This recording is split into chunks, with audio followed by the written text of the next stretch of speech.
Hello and welcome, everyone. Thank you for joining us this morning.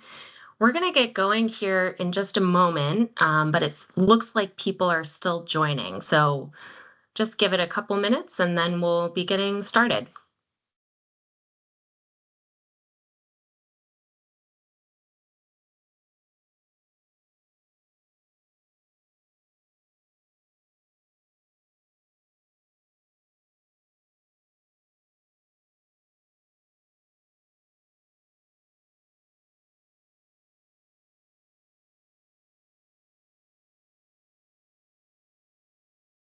All right. It looks like we have a number of people joining us. We're going to get going here since it seems like we have a good number of people.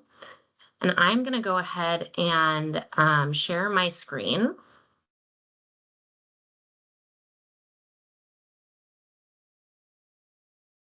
Great. So welcome everyone. And thank you for joining us during this lunch hour to hear about Move Forward Together Vermont. My name is Jackie Dagger, and I am the program manager for the Vermont Outdoor Recreation Economic Collaborative, or VOREC. And VOREC is a state program. We're administered primarily through the Department of Forest Parks and Recreation in partnership with the Agency of Commerce and Community Development. And we also work with a 15-person steering committee of public-private partners who represent different aspects of outdoor recreation in our state. And together we're working to strengthen the connections between outdoor recreation assets and the economic benefits that come from participation in outdoor recreation. And we're doing that through data, we're doing that through policy, funding, technical assistance, and storytelling. Today, I'm really excited to be here with you to launch Move Forward Together Vermont. And I'll dive into the details here in a moment. But VOREC was a core partner with the Department of Forest Parks and Recreation, the process to develop this large scale plan. We announced the release of the plan at Outdoor Recreation Day on February 12th, so just a little over a month ago. And many of you I know participate in the development of this plan and may have participated on Outdoor Recreation Day. So thank you for your continued interest. During the webinar, I am going to present an overview of the plan, as well as share some fast facts and insights from our public engagement process with you. We're also going to be hearing from a panel of people from the VOREC Steering Committee about how they're already thinking about the implementation of this plan. And finally, we're holding time at the end for any questions you might have. So as we go through the presentation and the panel, please be thinking about those questions and we'll open it up at the end. Just a couple of quick housekeeping notes before I dive in here. This webinar is being recorded. We're going to post it to the Move Forward Together Vermont project website following this meeting. So if you have to jump off early or anything, know that the recording will be there. I've also kept your cameras and mics off for the time being, but I do plan to give you access to those once we get to the Q&A. Great. So what is Move Forward Together Vermont? Move Forward Together Vermont is a strategic vision for outdoor recreation in Vermont for the next 10 years. Move Forward Together Vermont also serves as our statewide comprehensive outdoor recreation plan. So this is this plan, the SCORP, gives us access to federal funding for recreation. That includes the Land and Water Conservation Fund, as well as the Recreational Trails Fund. And the plan was approved by Governor Scott back in December, serving as our SCORP. It was also shared with the National Park Service, who approved the plan back in December. Land and Water Conservation funding is very important to our state. We use that funding to support land conservation as well as park infrastructure. And we use the Recreational Trails Program funding for trail projects, maintenance, and management. So, serving as our Vermont or as our SCORP, this plan is really important. Move Forward Together Vermont is also the result of robust public engagement, which many of you I know participated in. And I'm going to talk about that more in a second. Um, so, public input. Um, let's talk a little bit more about it. So, over an 18-month period, over 2,500 people engaged in our process to develop the vision and priority actions that were included in Move Forward Together Vermont. That's 4 in every 1,000 people in our state, which is really impressive. People engaged through 28 focus groups, including representation from 123 organizations. They participated through a recreation provider survey, which was completed by the Vermont Recreation and Parks Association. Um, People participated in 2 identical public user surveys, one of which was a panel survey and was statistically representative. And outdoor businesses engaged through the first ever outdoor business survey, and that included responses from 67 different businesses. We took all of that feedback and convened as well an outdoor leader summit where we reviewed the feedback and narrowed it to a draft vision and set of priority actions that then went back out for public engagement. So we did another round of public engagement that included 2 open houses, an open house webinar, as well as another introductory webinar. We collected feedback through an online feedback form for folks who couldn't make it to either of those opportunities. And we also led a series of focus groups in partnership with the Vermont Outdoor Business Alliance. So we learned a lot from all of this public engagement, and you can see some of what we learned up on the slide here. I'm not going to go into it in detail right now because I'm going to dive in a little bit. But what I want to note for you is that everything we learned got pulled into over 100-page report and a series of appendices, which are available on our project website. And we'll go ahead and drop that link to the project website in the chat.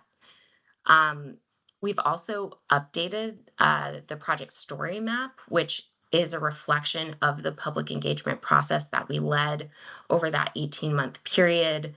Um, that is a great website to go to if you want to understand more about how we conducted public engagement.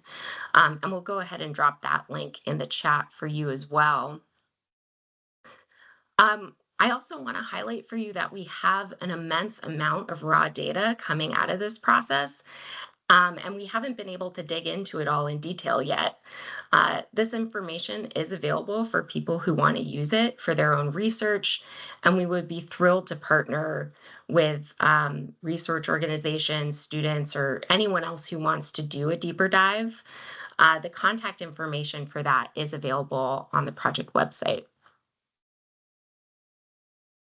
Okay. So before I dig into the details of what we learned, I want to share with you an overview of the plan. And there's 3 things that I want to highlight. The first is the vision. So, Move Forward Together Vermont's vision is to foster healthy and vibrant communities through outdoor recreation. We've called out a number of, or 2 shared goals or common objectives, as they're called in the plan. And these shared goals are climate resilience and equity. And the plan says that these shared goals must be considered in all actions taken through Move Forward Together Vermont. We elevated these goals because we heard through feedback that without addressing these 2 things, we cannot build strong outdoor recreation places and communities in our state. There are 3 linked themes that organize the priority actions for outdoor recreation partners to take, and those include stewardship, wellness, and economic development. In total, there are 19 priority actions that are called out under these themes, with 6 or 7 under each. And one note I want to share with you is that we pulled the priority actions into these themes not because we're trying to segment stakeholders, but as a way to provide some organization to the overall priority actions, since we know there's a lot of them. But we do hope that outdoor recreation partners see themselves under each of these themes.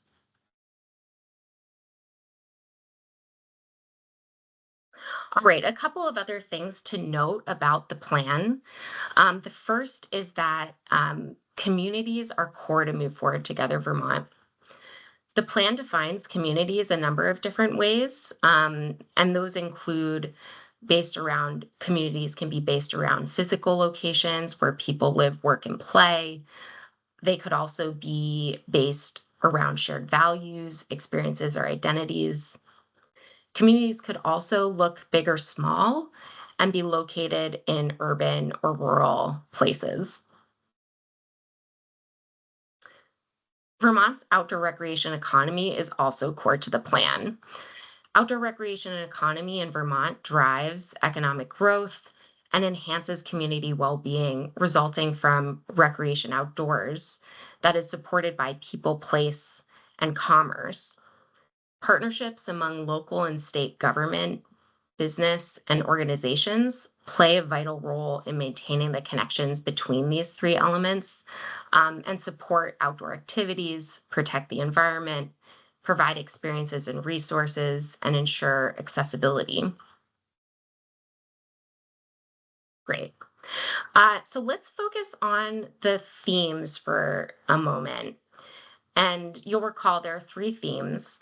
The theme on this slide is stewardship.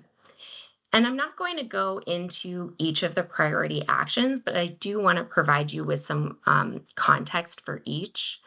So, under the stewardship theme, there's 6 priority actions, and those priority actions promote care for parks, trails, and water access, the environment, and the organizations and people who manage outdoor recreation.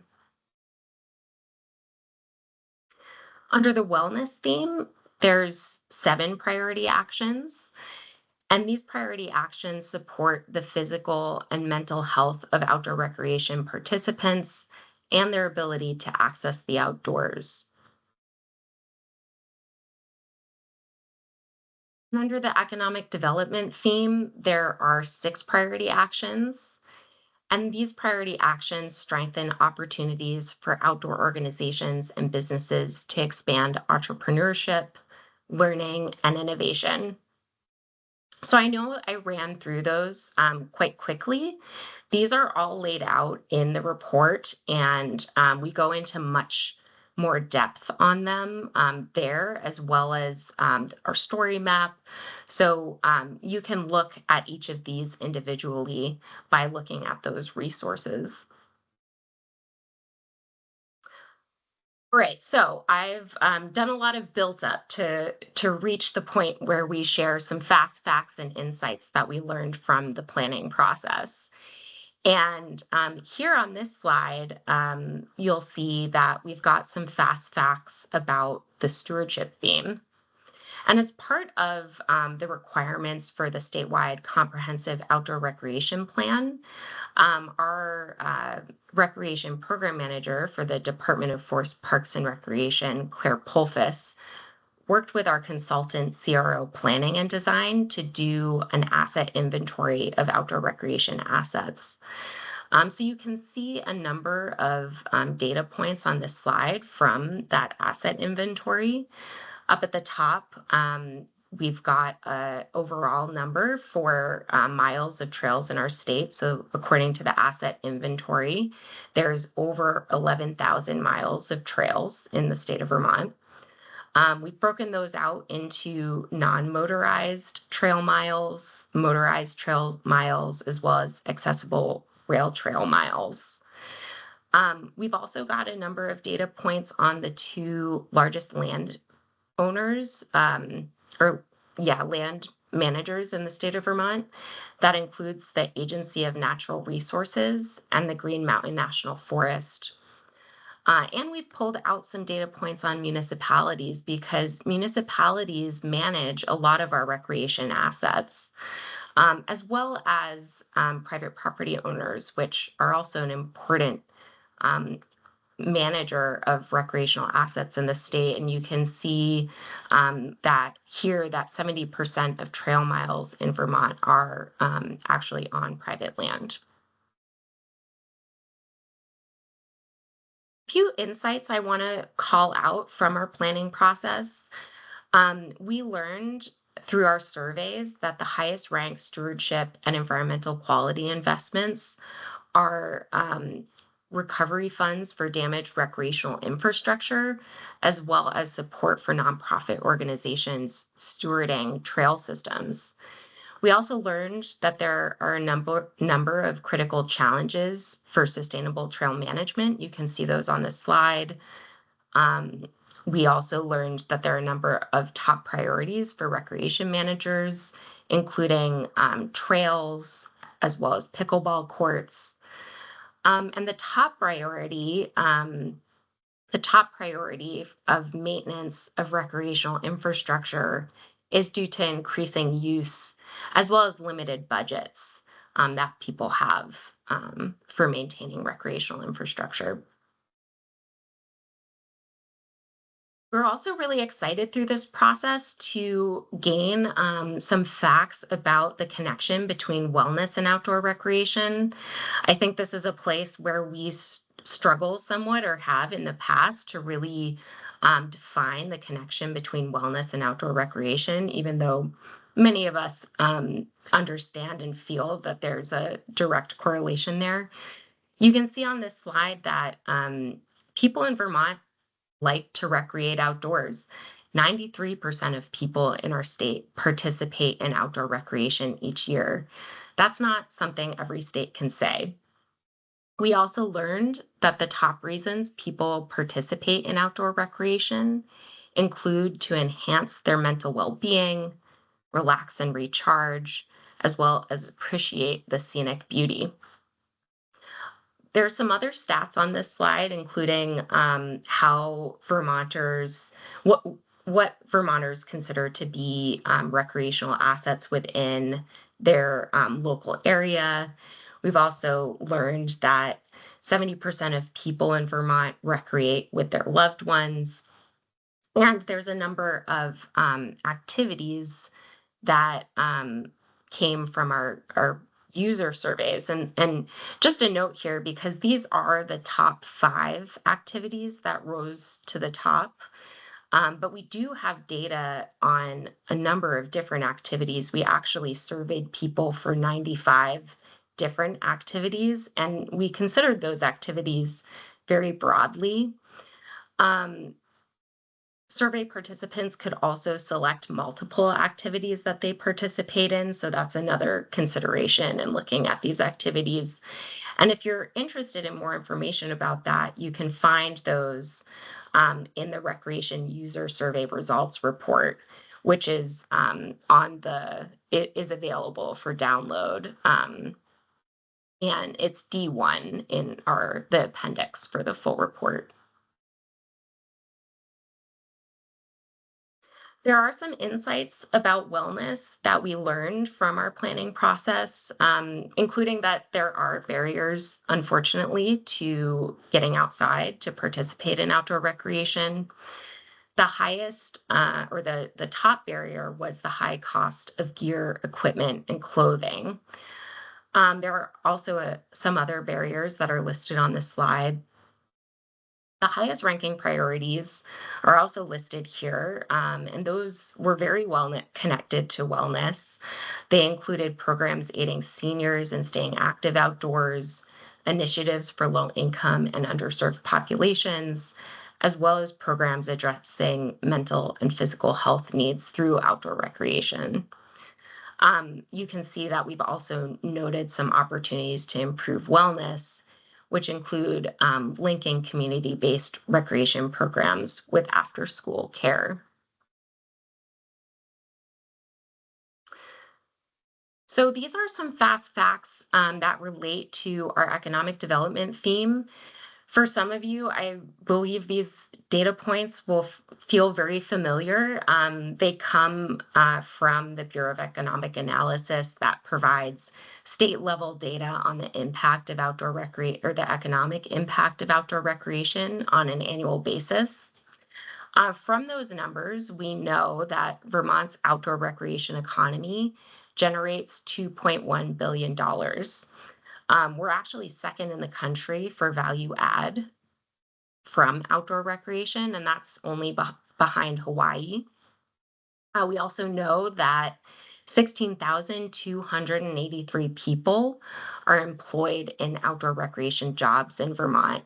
And those are rooted in small businesses that include anywhere from gear manufacturers to rental and repair shops, Four Season resorts, guide services, retail stores, and lodging providers. And we also know that a huge chunk of that $2.1 billion, or a large portion of that $2.1 billion, is generated through accommodation and food services. So tourism is a big component here. The state knows that outdoor recreation economies are really important at the local level. And there's been over $11 million in investments in state grants to support outdoor recreation economy since 2019. And this funding has gone to projects in all 14 counties of Vermont. Um, we also know that tourism is a really integral part of Vermont's outdoor recreation economy, not only because of the BEA data, but because of what communities tell us drive visitation or drive people there, and that outdoor recreation resources support people moving to our state. So, a couple of other insights we learned through the planning process about economic development. Through the outdoor business survey and respondents to that survey, we know that 60% of the outdoor businesses surveyed shared that the top barrier for their workforce is cost of living. So we know that there's a gap there that we need to address. For towns, we learned that some of the top challenges for investing in outdoor recreation economy include applying for grants, maintenance of outdoor spaces, and adequate emergency response services. We also, through the outdoor business survey, gained some information about the top activities that outdoor businesses support, and you can see them up here on this slide. It is really interesting to look at these activities with the activities that rose to the top as our most popular activities. And I think they provide some insights into some of the activities that drive tourism and bring people to our state. There's also a number of other data points here on this slide about towns and business, outdoor business here. Um, and including that 58% of outdoor businesses surveyed have been impacted by recent climate events in Vermont. So tying back to those shared goals that we have in the plan. All right, I'm going to start to wrap up here and get ready for our panel discussion. But before I do, I want to call or note that there is a call to action in the Move Forward Together Vermont plan. And Move Forward Together Vermont relies on outdoor recreation partners working together collaboratively, inclusively, and with data driven decision making. The plan says that by working together, we can confront challenges, share resources, expand our capacity, and build best practices. And there are roles defined for the Department of Forest Parks and Recreation in the implementation of this plan, as well as the Vermont Outdoor Recreation Economic Collaborative. So the plan stipulates that the Department of Forest Parks and Recreation will support partners by helping them complete important outdoor recreation projects at the local, regional, and statewide levels. For VOREC, the the plan says that we will support implementation by monitoring progress and helping partners solve challenges to achieving the Move Forward Together Vermont vision and priority actions. So that brings me to next steps. Move Forward Together Vermont is a response to questions we field all of the time about our priorities and goals for outdoor recreation in our state. We now have a large, robust set of data and a vision and set of priority actions that tells us the answers to a lot of these questions and provides a framework for us to move forward with strengthening outdoor recreation in our state. You all being here this morning shows your commitment to outdoor recreation and interest in supporting outdoor economy in our state. And you play a critical role. As we proceed with implementation, there are a few things you can do to stay engaged. You're already here, so that's step one. We also encourage you to download and read the report and get familiar with the priority actions, the vision, and the content there. That's again located on our project website. And if we haven't already, we're going to drop that into the chat. You can also stay engaged by signing up for the VOREC email list. And there is a link there on the project website to sign up. We'll also drop that link into the chat for you. And yes, signing up for that email list, because VOREC is taking on the external implementation of this plan, we'll be providing updates on opportunities to get engaged and participate in some of the implementation work that we're going to be doing throughout this year. So that brings me to the final step, participate in implementation. We will, as I said, be doing a number of things this year to support implementation. Some of the ideas we're already working on are some one-on-one partnership meetings with organizations who work on outdoor recreation. We're also conceptualizing a series of implementation sessions, probably at the end of this year, to really hone in on measurement metrics, as well as opportunities and challenges that we need to be addressing as we implement this plan over the next 10 years. All right, so I'm going to stop talking at you and I'm going to bring on our panelists for our panel discussion. And before I stop sharing my screen, I'm just going to introduce who we're going to be hearing from. So these folks all sit on the VOREC steering committee and have been with us through the development of the vision and priority actions and Move Forward Together Vermont. And I've brought them together to share their perspectives and insights on the plan and how they're already thinking about implementation within their respective organizations. So we've got Tommy O'Connor, Executive Director for the Vermont ATV Sportsmen's Association. Shelby Sens, who's the New England Regional Vice President for the Trust for Public Land, as well as Sarah Pelkey, who's the Community Development Director for the town of Poultney.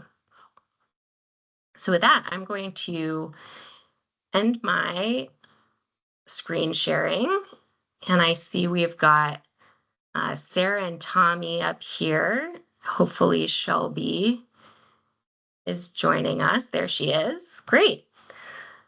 All right. Well, I'm excited to turn the floor over to you guys and hear from you. And we've done a quick introduction, but I thought just by means of hearing from you, I want to start with a question to get us going. And I'll call on each of you to share an answer. But the question is, what are you most excited to share with your community about Move Forward Together Vermont? And I'll pass it to Tommy first. Great. Thanks, Jackie, and hi, everybody. Our excitement is going to be the collective efforts that went into making this plan and how not only we can implement it in our association, but then also working with other trail associations that we partner with. I also sit with Vermont Trails and Greenway, so I know we're discussing this heavily. Um, the other thing about this plan that really helped us was highlight what we already are doing great and that we should be talking more about. It kind of shined a light on the things that we kind of take for granted as just natural conversation for our trail building and the work we do. So we're really excited for that. And then the last little bit that we have discussion on that we took from reading the plan and going through this process was, again, how do we support the groups that are not necessarily directly part of our association, but we have effect on? So that economic theme, particularly around the businesses that people either frequent to purchase gasoline, food, or then, of course, places to stay and other things like that. So this comprehensive work was a lot of fun to be a part of, to learn more, not only about ourselves, but of course the groups around us. And then, of course, coming together to be part of that implementation group is going to be a lot of fun. So I just appreciated the work that went into it and being a part of it, and hearing from all the other aspects of it too. So thanks, Jackie. Thanks, Tommy. Sarah. Hi, everyone. My name is Sarah Pelkey. I'm the Community Development Director for the town of Poultney. I started that role in Poultney about 5 years ago when I was brought on part-time for economic development work following the loss of the college in Poultney.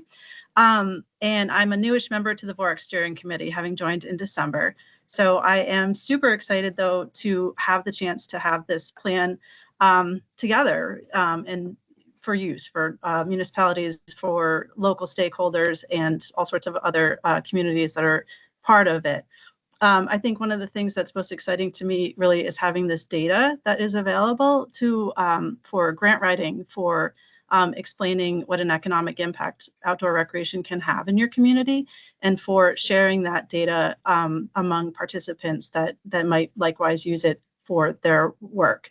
And really the collaborative nature of this plan, I think, is really fantastic. There's so many recreational assets throughout all of Vermont that we can start to work together on how to implement this and use the materials that are there. So I'm looking forward to that. Thank you. Thanks, Sarah. Shelby. Great. Thanks, Tommy and Sarah and Jackie. Super exciting overview about the work. And so, yeah, just to reinforce the introduction, I serve as the regional vice president for New England for Trust for Public Land. I also have a dual hat of serving as our Vermont state director, so have been really delighted to be involved as a VORC steering committee member in the Move Forward Together Vermont development. And there's two things I wanted to touch on in terms of what I see as particularly exciting about this, but I did want to give a little organizational context about the work that the TPL does, because I think it relates to why we're so excited about certain features. So we are a national parks and conservation organization. We're roughly 50 years old, and we have a niche within the conservation space and a mission of creating parks and protecting land for people, with the aim of connecting everyone to the joys and benefits of the outdoors. So people are a very core part of our conservation model. So to date in Vermont, we've protected over 70,000 acres, and through that work of land protection, we've either memorialized, protected, or even kind of put pathways forward to create over 220 miles of trails. And we've been focused on conserving the Green Mountains kind of iconic landscapes and also statewide trail systems. And then in parallel, thinking about community-based conservation, particularly in town forest, community forest development that marries conservation strategies with health and economic well-being. And one of the key kind of crises that in this state that we're very animated by is the conversion of intact forest landscapes. So we know that every year Vermont loses 10 to 12,000 acres of intact forest land a year. That's data from the U.S. Forest Service. And that is really the canvas of reliable access to the outdoors, and is a big part of what motivates us as a conservation organization. And so I think, to answer your question, Jackie, about what's exciting, I think seeing that an estimated 93% of Vermonters participate in outdoor recreation in some capacity is profound. From my perspective, that is a constituency for nature. And that means a lot of different things for different people, but I think that it is a place of unity and mobilization at a time where, the outdoors and access to them and the ecological backbone is, in a really precarious point. The other thing I'm quite excited about in terms of some of the themes that emerged is the wellness theme. We have a strategic focus as an organization on that, and to see that, really getting a lot of attention and validation through the survey data on these top motivations for people to participate in outdoor recreation, really tied to mental health and well-being, social connectedness. These are important, relatively low-cost strategies for dealing with, a complex set of health crises that I think we're facing in America today. So those are the two things I'm quite excited about. Thanks, Shelby. And thank you, Tommy and Sarah, as well.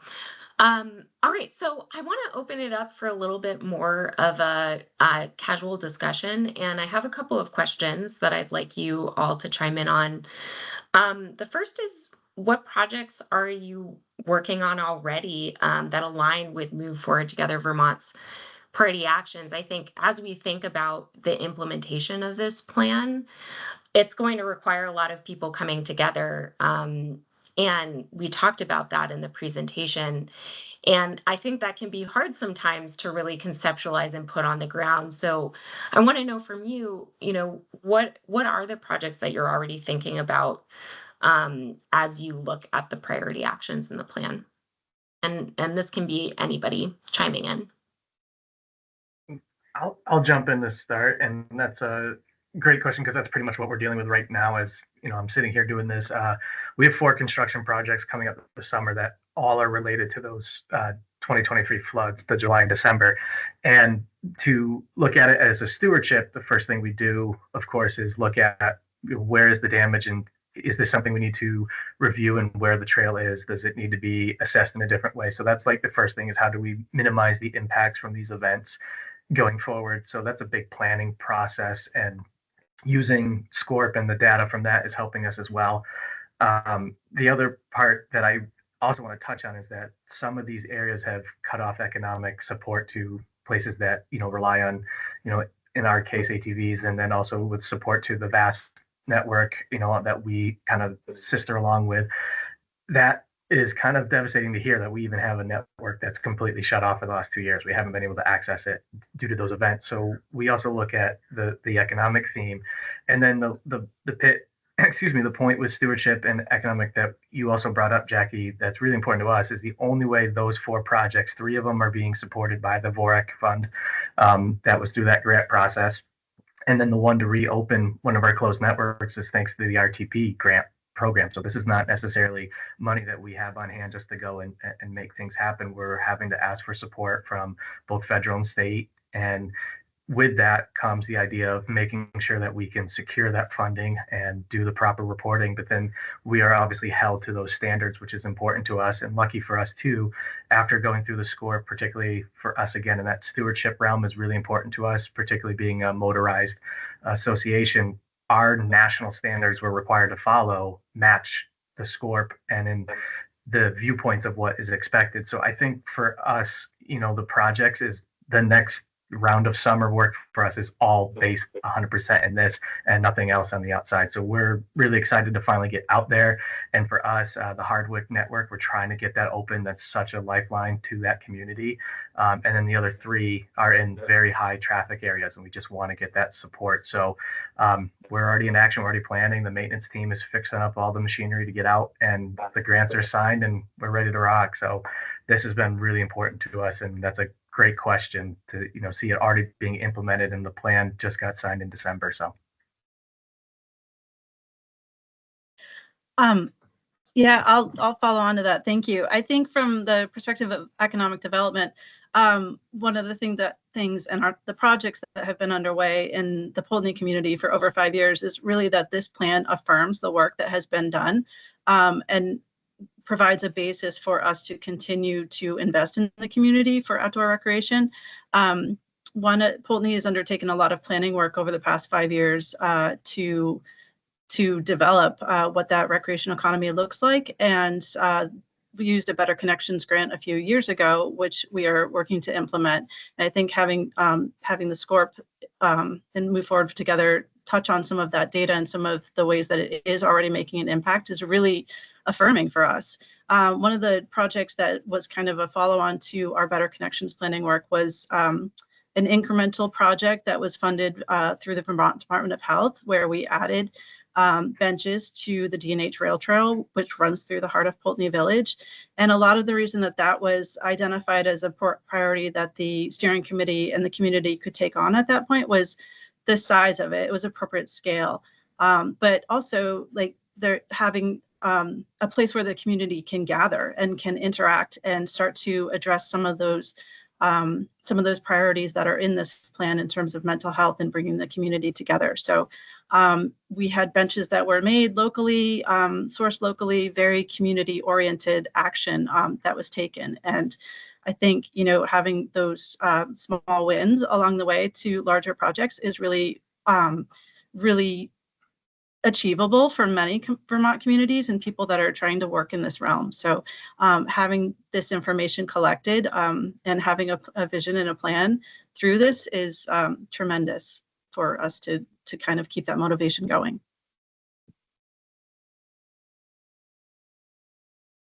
Great, and I'm happy to round out some thoughts on this question. And I'll start with a quick one and a plug for a topic that might interest some of the attendees here. So, it's consistent with one of the wellness theme or pillar of the plan. I mentioned that Trust for Public Land does have a strategic focus on advancing work that relates to health and well-being of individuals, communities. And we actually are going to be hosting a park bench chat next week that I'd love for any of you interested to participate on. And I think it has a high amount of connection to, the themes and findings of Move Forward Together Vermont. So the park bench chat, as we call our webinars, is going to be hosted by my colleague Pooja Tandon. She's a pediatrician and author of a book called Digging into Nature, Outdoor Adventures for Happier and Healthier Kids. So really weaving in kind of themes related to access to the outdoors through schools and anchor institutions, that kind of thing, and children and health. She's going to be talking with Florence Williams, who's the author of Nature Fix, a psychotherapist, and the ski mountaineer Caroline Gleich, if I'm pronouncing that correctly. Some of you might have heard of her. She mounted a Senate campaign in Utah that, kind of really centering outdoor rec as an economic development driver. So that's a plug I'd love to make. And once I stop talking, I'll drop a link in the chat because I can't chew gum and talk at the same time. It looks like we already got it there, Shelby. Oh, you got it. All right. The other thing more closer to home that aligns a lot with Move Forward Together Vermont is work that my colleagues Hayden Smith and Kate Warner at Trust for Public Land have been advancing in the town of Wolcott. And that's a conservation project that we've actually been working on in partnership with the town for a number of years. We actually transferred hundreds of acres to the town to establish a new community forest in a community that actually didn't, at the outset of that, didn't have a conservation commission. And this town forest is located right next to Wolcott Elementary School, has really close proximity to Village Center and the Lamoille Valley Rail Trail segments that many of you may know kind of got hammered during recent flooding events. And so we're really excited about this community forest, in part because it has really a wide spectrum of uses in terms of some more intensive outdoor recreation. We're working to support the town building out a 5-mile trail and with support from a VORIC community grant. And then there are other areas that are really much more designed for passive use, kind of ecological wildlife habitat protection. And so it's kind of all there in a really exciting way. There's even, we're working hard on developing an affordable housing unit in partnership with the town, and there's been some siting of wastewater infrastructure in site appropriate places. So it's just a lot delivered in one conservation project. So that's, I think, a good illustration of where we're already aligning. Awesome. Yeah, great projects to highlight. And, as we think about, we tried really hard in developing Move Forward Together Vermont to capture, ongoing work that we know people are doing and reflect work that's already going on. But we also thought about, the future. And, this is a 10-year plan, and it's going to take some thought in thinking forward. And I'm curious, what's one thing that you feel you can or will do to integrate Move Forward Together Vermont into your work moving forward? So this isn't necessarily projects you have right now, but it might be projects that you're thinking about into the future. And how might you think about Move Forward Together Vermont as you're thinking about the future of your work? Yeah, for us, I go back to that theme of stewardship. That's going to be a huge piece for us is, making sure that infrastructure is there. A lot of things are brought up, particularly in the slides you shared, which were great, emphasizing things like how many miles of trail we actually have in the state, where it's hosted, how it's hosted. And for us, we're going to kind of do, I know you said one, but I'm going to throw out two. So I apologize for not following the question directly. But one of the ways that's really important to us is our trails team, the leader of it, sits on a national board that focuses on private ownership, focuses on how we do things at a national level. So we're going to take this lovely Vermont plan and try to also make it a national impact because of what we learned from our state, and we're a unique set compared to other states. So sharing our experiences will also hopefully help form and change everything nationwide too, to better support trails and what happens with, in our case, climate resilience. How do we make sure that when these events happen, we're ready? But obviously closer to home for us, we're really pushing to get that education of stewardship out there and working with our board, working with our members to share the best of not just, hey, we're coming to do work, we're happy to fix up the trails, but actually why and how, and getting that information out, because the more we know, knowledge is power. And so being able to do that, then more people talk about it. And when guests visit and choose to recreate here for whatever sport, whatever opportunity, then they can learn from here and say, wow, Vermont's doing this really cool thing. And then hopefully it comes back to, hey, and they got it from this great SCORP plan that Move Forward Together Vermont came out of. And that just keeps pushing the language, keeps pushing everything forward. So hopefully it's not just a Vermont thing, that it does kind of cross the borders and get across a nationwide thing in those two kind of avenues. So I know you said one, but I took two. Thanks, Jackie. Thanks. I will jump in with some ideas for the future and how we will use this plan. I think, in thinking about the future in the town of Poultney, one of the things that I just learned this week is that Slate Valley Trails celebrated its 10-year anniversary. And so that's amazing. It's been a huge driver of the economic progress that is in Poultney. And so one of the things when I start to think about this plan is really taking the recreational assets and the investments that have come into this community around recreational assets from philanthropic, private sector, public sector, and moving that into a public sector realm where the municipality can start to leverage those investments into more of community development. So, we could start to look at our infrastructure. We could start to look at community facilities. And in fact, we have a project underway where we are investigating repurposing the property where the town garage currently sits as an outdoor recreational hub. So those types of feasibility studies and that type of work that is made possible by the foundation of the outdoor recreational economy assets that are there is on the horizon in that community. And then also to, connect with the statewide outdoor recreation sector in terms of creating economic development around it, doing what we can to attract more businesses, to support the businesses that are already existing in this space, and really creating more of a presence in the workforce development and economic development opportunities that exist there.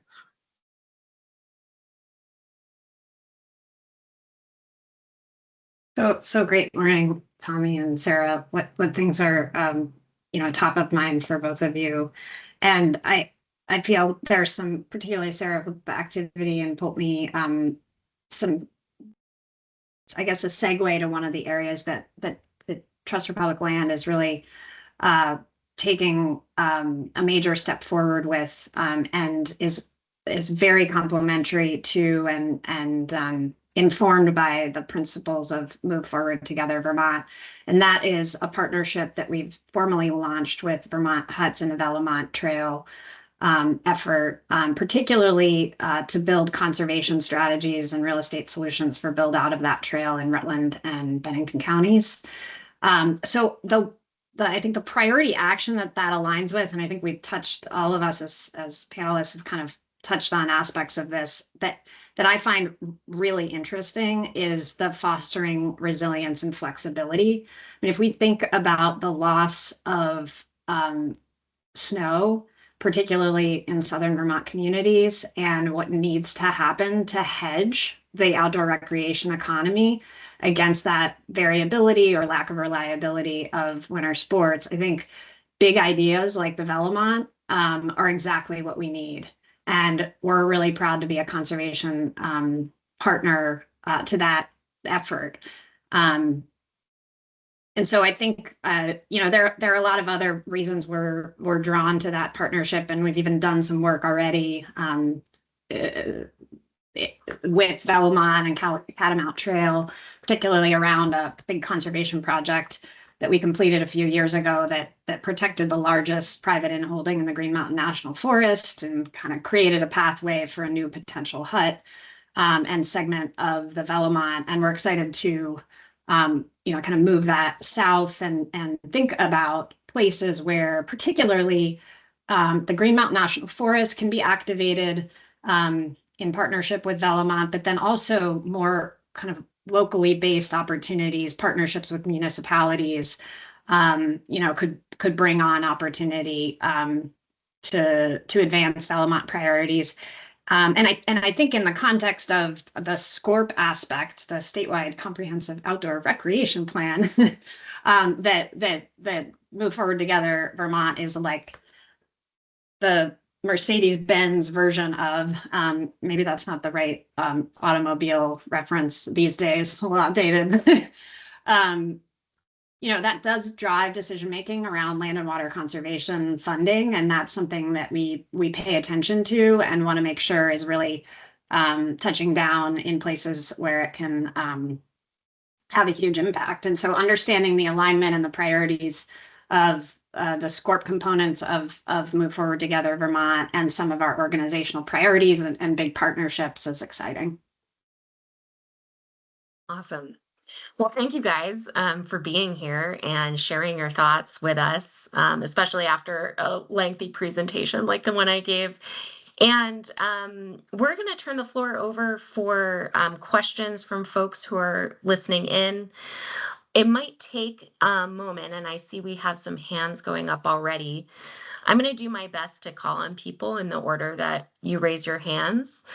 And hold on a moment here while I give you access to your cameras and mics. All right. It looks like we should be good. So we have about 30 minutes or so. If we run out of questions before the 30 minutes is over, we'll end early, but we'll go for as long as we have questions or until we reach the 1:30 mark. So I'm going to go to Laura first.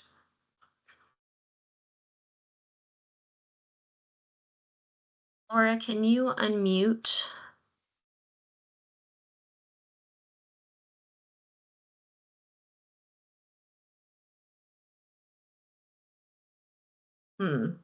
Doesn't look like Laura might not have access to her sound. I see Kathy has access to her video. So Kathy, do you have access to unmute? Great. You are? Yes. I'll Okay. come back to Laura then. Okay. Thank you. This is very exciting, as all of you have noted. I have a question relative to the Lamoille Valley Rail Trail. You know, we're sitting here talking about community development and economic development, and certainly that runs across the Northwest Vermont. And I didn't see it referenced a great deal in the plan. And the organizations, as far as the regional planning commissions, are of course involved in both community development, natural and built infrastructure, and actively involved with municipalities that both Shelby and Sarah spoke to quite a bit. So I'm wondering what where you see, even though the LVRT is not under the Parks and Recreation, but under AOT because of the right-of-ways, where you see LVRT sitting in this conversation, and where you might see the regional planning commissions across the state as being, partners in driving this as well. Definitely great question, Kathy. And the Lamoille Valley Rail Trail is a really important recreational asset in the state. It's our longest rail trail, and we did engage with AOT in this process.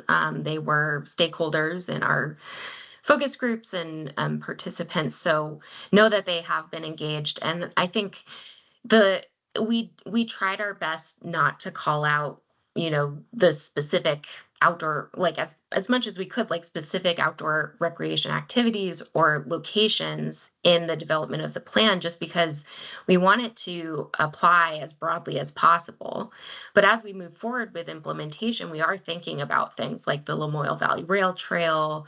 That trail in particular has experienced a lot of flooding over the past couple of summers. I think that speaks to that shared goal in the plan, the climate resilience goal. And so how do we think about, assets like the Lamoille Valley Rail Trail and raise up needs for those important recreational places through the priorities and the shared goals that we've established in Move Forward Together Vermont. So although you're right, it's not mentioned specifically in the plan, we do consider that as an important part of outdoor recreation in our state. And certainly this plan applies to that trail. And AOT, the Agency of Transportation, are really important partners. Jackie, could I chime in with one Definitely. micro addition? And it's less Move Forward Together Vermont specific, Kathy, but in one of the latest cohorts of new members to the steering committee at VORAC, Eva Rose from Lamoille Valley Bike Tours is a member of the steering committee, and certainly is representing some of the relevant issues and opportunities and lessons that LVRT is bringing forward. So just wanted to mention that. And I might add just quickly about regional planning commissions. There are regional planning commissions that are forming councils around the rail trails. I know Rutland has a council that exists. I don't know if others do as well. But there are ways to connect with regional planning commissions around rail trails, particularly with transportation advisory committees, TACs they're called, and active transportation, which is, just another way of kind of talking about how people move between places, and active transportation is very much part of the conversation when you're talking about rail trails specifically. Yeah, I'm sorry. In full disclosure, I work for Northwest Regional Planning Commission, and yes, we do have rail trail councils across the state relative to LVRT and other trails, and the RPCs from those regions meet twice a month for engaged discussion. I'm sorry, I didn't make it clear that's where I work. No worries. And maybe as people ask questions, it would be helpful to introduce yourself with your name and organization. And thank you, Kathy, for being here. Regional planning commissions are a really core partner that we're going to be looking to as we move forward with implementation of the plan as well. I think the role that you play in the state and for communities is really important, especially when considering large-scale plans like this. So thank you for your question. I'm going to go back to Laura and see, Laura, if you're able to unmute. Can you hear me now? Can hear you great. Yeah. Okay, good. So I'm Laura Arneson. I'm the executive director of the Mad River Valley Recreation District. And after hearing the presentation and reading some of the plan, I think lending libraries are an amazing opportunity for the future to get past the investment some people are noting as the reason they can't get involved. And I know that Middlebury Library does an e-bike lending program, and I've done some research on that because Local Motion allowed us to do an e-bike lending program a couple of summers ago here. They've stopped that now, but it was really popular. And so my question is, so I just see that as a really good integration of some of the goals moving forward. But my question is, what is the current thinking about e-bikes on trails? Because I know that that increases accessibility for people who might not be able to power themselves through a wilderness trail. So anyway, thank you for answering that.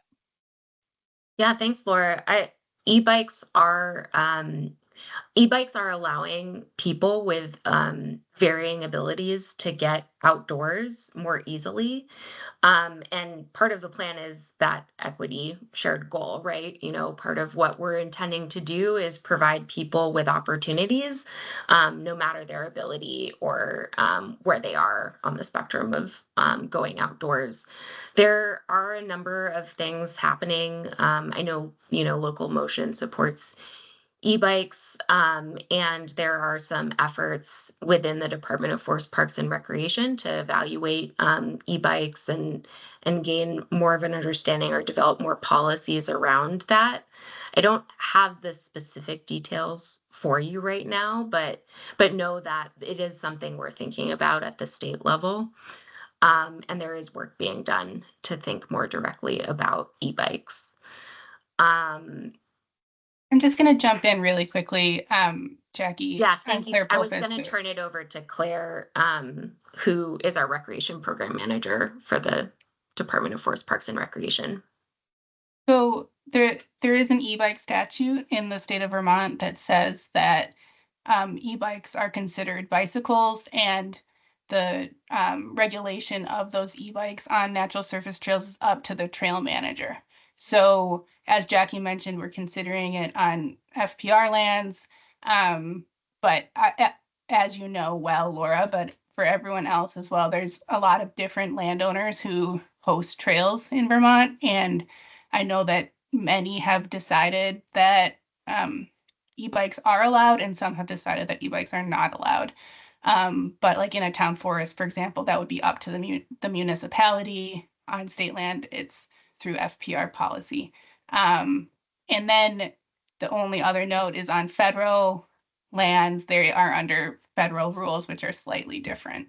So it really, like for a user, they just have to figure out who is the land manager and then decide there's no blanket policy. Thanks, Claire, for jumping in on that. Great, so Catherine, you're next.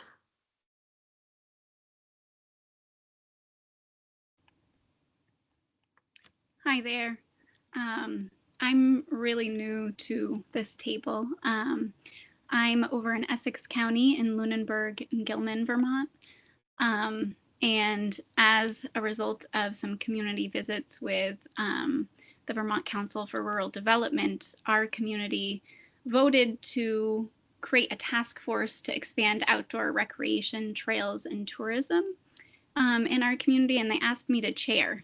And that was in January of this year. So I'm still wrapping my head around all the different players. And it's been really exciting, and we've had a lot of momentum. And my questions, I went to the Vermont Outdoor Rec Day, and I was very excited by this Move Forward Together Vermont program. And I think, you know, despite being kind of new to this table, it's a really good position to start from. And our town has been doing a lot of work in the last couple of years, putting together a town plan. Yeah, I guess one of my biggest questions is recommendations for connecting with landowners in Essex County. Yeah, that point that Shelby spoke to of diminishing forest land is definitely high on the mind. And what are great ways to connect with landowners as we look at what our potential for trails are here. And then also just recommendations for communities, municipalities getting started. Thanks, Catherine. And first of all, thank you for stepping forward for your community in Lunenburg. It's really important for people to do that work, and we understand how much it might take to lift something like that up. And I'm glad you're here and listening in on this presentation. I think the one I'll just share per your last question about recommendations. And I was at the Lunenburg community conversation back in December. So you might have heard this from me then, but for others who might be interested, the Vorik Community Grants Program has granted to a number of communities across the state. And we've worked with Vermont Sports Magazine to cover some of the work that those communities have done. If you go to the Vorik Community Grants website, we've linked those articles on that page, and those can be a good jumping off point. We've also done some work in more recent rounds to detail like what projects the funding actually went to. There's also an interactive map now up on the Vorik Community Grants website where you can see information about the projects that are actually being worked on, and some information about them. So there's a number of different ways and ideas that you might be able to, or communities that you might think about connecting with just by going and looking at those grant recipients. For your question about connecting with landowners, I think I will turn it over to our panelists because they have a lot more experience with that sort of on the ground work. I could jump in here just in that, organizationally, Trust for Public Land does a lot of work with private landowners that are interested in working with us to permanently protect their land and in many cases ensure public access or trail systems. And I think that and frankly, Catherine, we should connect offline here. I'd love to talk more and understand what some of the opportunities are and needs that you're seeing. I think that understanding a bit the landscape of conservation strategies that might help compensate landowners as they're thinking about succession planning. I think that's a key point of vulnerability in terms of how woodland stays woodland, for example, and there are a lot of resources from Vermont Parks, Forest Parks and Recreation, also to think about succession planning, along with the Vermont Land Trust and other organizations. And I think I would just note that, for statewide organizations or even state or federal agencies that, might want to invest in permanently protecting the recreation landscape or the working forest function, which are in many cases very compatible. The role of trusted intermediaries like yourself and other, kind of sort of interstitial fluid in advancing these conversations is really important. I think the network of county foresters also is a really great resource to consider. And the list goes on, but I think I would just emphasize what Jackie said in terms of a kudos to you and your community for, thinking about this strategy long-term, investing in it, and throwing some time and energy toward it. And I'm sure there's a lot of demands on everyone's time, so it's notable. And I'll add, because that's 100% I agree with that. I would also, particular area, there's already associations established. There are groups, trail networks there. Reach out to them because they have contact already with landowners, so they might even tell you like, hey, here's the person you want to reach out to first because they're, if you will, the pulse of the community, and there's a good starting point, a good conversation. And then the other thing I would suggest too, it is a little more work on your end, and it may not be as fruitful right away, but town halls and open meetings and getting the community together is a great way just to start and engage in conversation and go in. I would upfront like no expectations of what is going to come out of it. It's just gather the information, gather the feelings, and then move forward with that. I know, we deal with that all the time, particularly around town meeting day when town ordinances come up. Just getting the pulse of the community is great. So sitting down in a room and hearing from the constituents is great. But then again, the other one that's really powerful is work with the associations that are already established that have landowner either permissions or landowner rights, and get them to engage, because they're usually going to tell you right away, here's a great way to start, person to talk to. But then also may tell you the feeling right up front, like, hey, we've heard that they want to expand, let's say, mountain biking in this area, and they really want to find a way to do it. That might be just another jumping off point. Yeah. Oh, go ahead, Sarah. No, I just really quickly, I just would reiterate what Tommy was saying. Local planning commissions are an invaluable tool in this work. And depending on the landowners that you are looking to interact with, it's really great to have this conversation out already, publicly, and make it a public conversation as best you can, so that folks, when you do start talking to property owners or landowners, that they understand that this work is being done at a local level. And it's not, sort of a surprise. But all great advice. And congratulations, Catherine, on your work.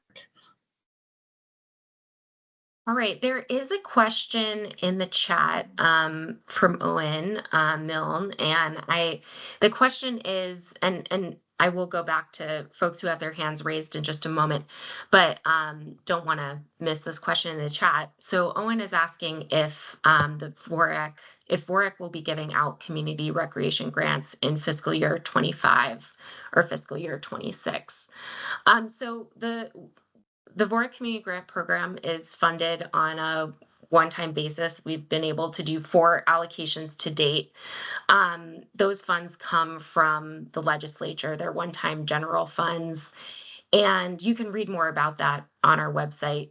Right now, we don't have funding in that program, and we're really excited to run another round when we do. But for right now, the last application round was completed, I believe, in fiscal year 23, and Claire can jump in and correct me if I'm wrong about that. But yeah, right now we currently don't have funding to run another round, but we're certainly very excited to do that when we have more funding. I'm going to go to Alice. So I'm Alice Rogers. I am the chair of the Bad River Valley Recreation District. Laura and I work together, and we are very grateful to have received a wonderful VORAC grant 2.5 years ago. One of the components that really is most exciting, at least for Laura and myself, is the creation of a conservation and recreation visioning project.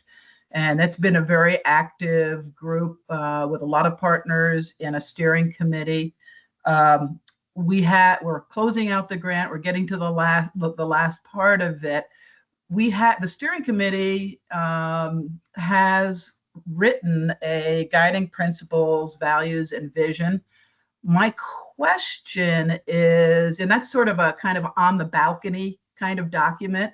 I want to get down on the dance floor and get a bit more granular, and wondering if any participants here or organizations have actually written a written document that is a code of ethics for trail use, maintenance, and development.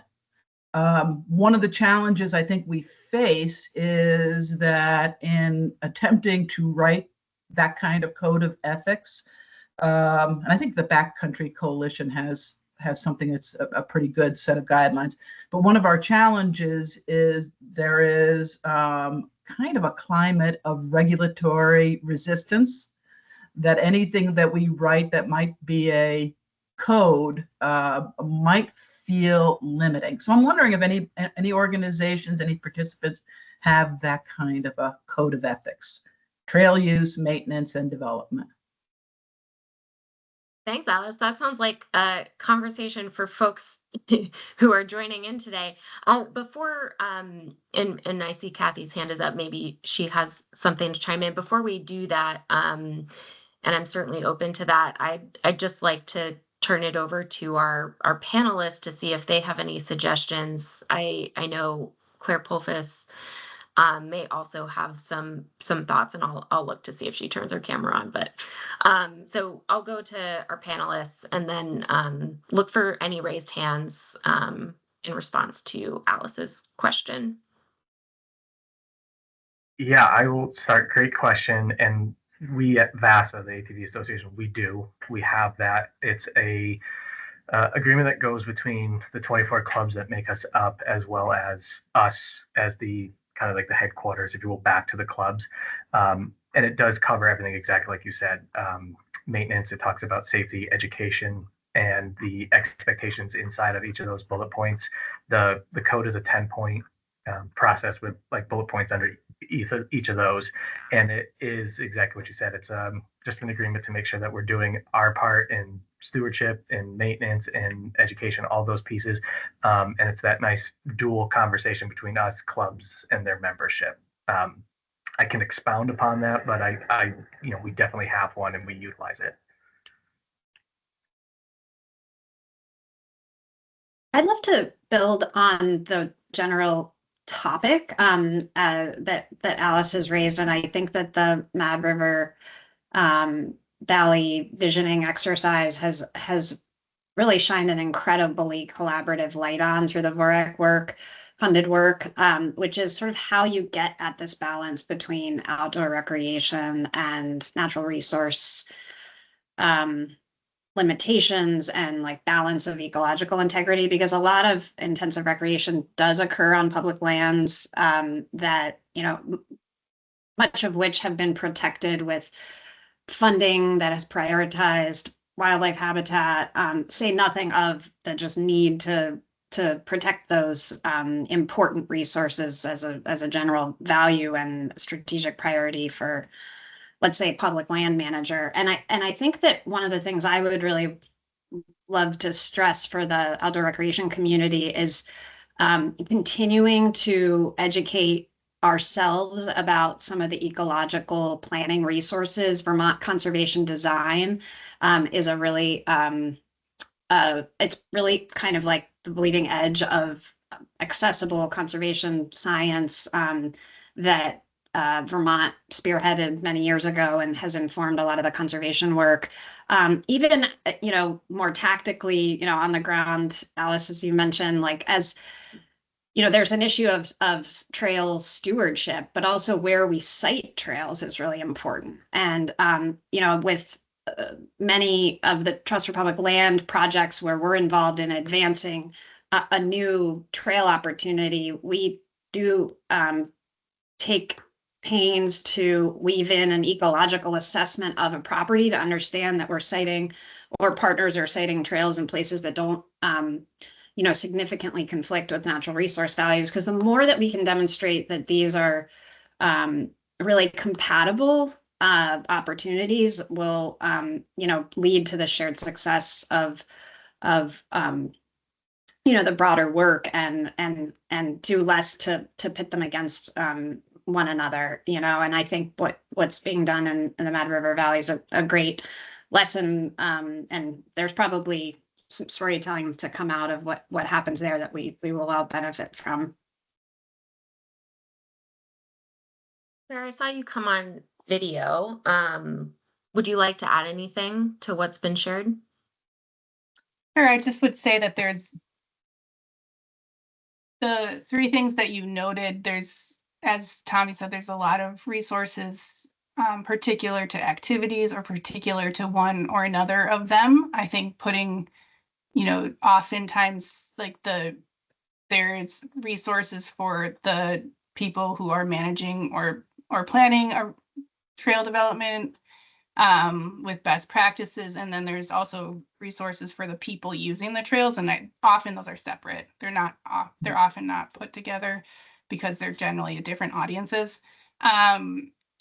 But we are undergoing a statewide effort to put together a set of Vermont specific best practices for trails, and that will cover planning, design, construction, and maintenance and management. And so that's a little bit more for trail managers, less so for the public.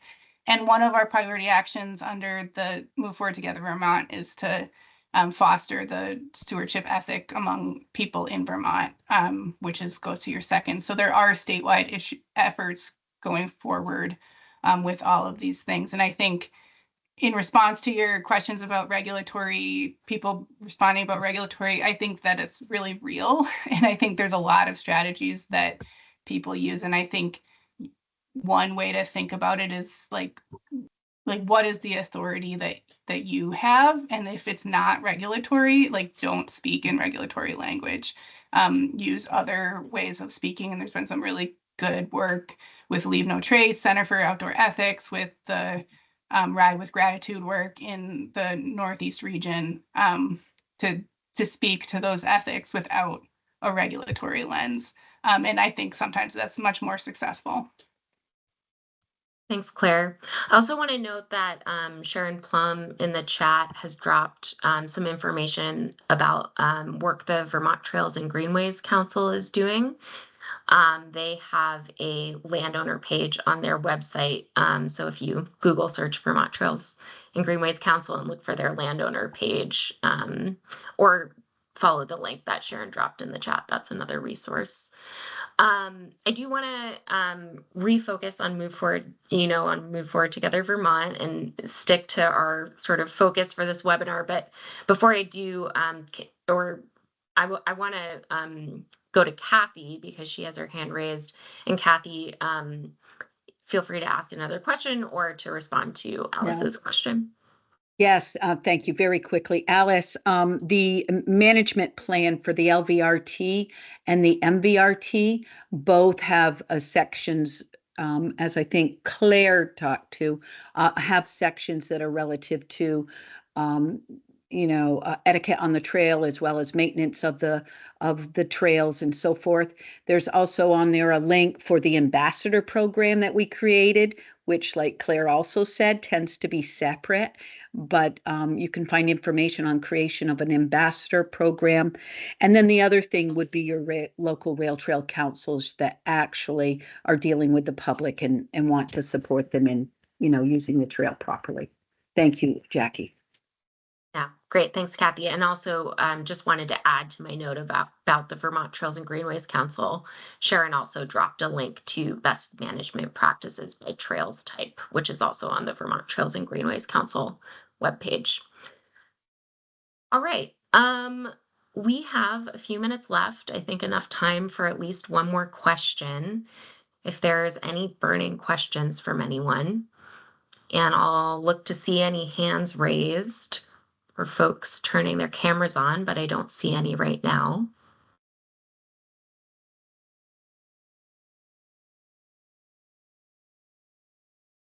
I'll just wait a minute in case someone's trying to form a question and isn't quite there yet.